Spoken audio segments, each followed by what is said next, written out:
When John Lennon and Yoko Ono got married in March 1969, they knew there would be phenomenal press interest. And what they decided to do was actually use that to their favour. Their honeymoon was in Amsterdam in a hotel room, and they invited the world's press into their hotel room.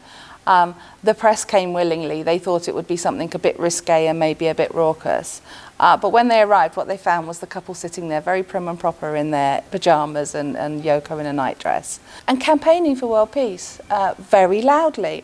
I guess you could probably say that they were the first reality TV couple, but they went that step further, that it wasn't just about their celebrity, it was about pushing for peace and really trying to push their causes and the things that they were interested in. John is quoted as saying that they sold peace like soap. And I think what he meant was that they took that concept of a really simple advertising campaign and they used it for their own ends to advertise peace. I think the War is Over postcard is a really simple example of this. This campaign was from just before Christmas 1969.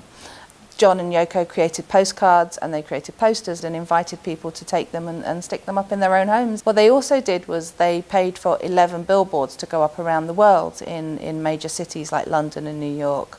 And they also appeared in all sorts of different languages, German, Spanish, French.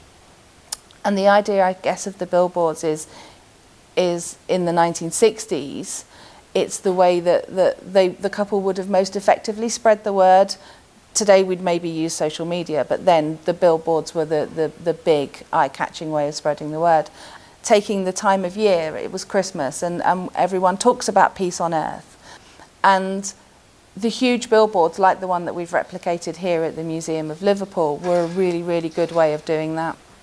Sadly, even though those posters were so iconic, war is still with us in the world today, and Yoko is still campaigning.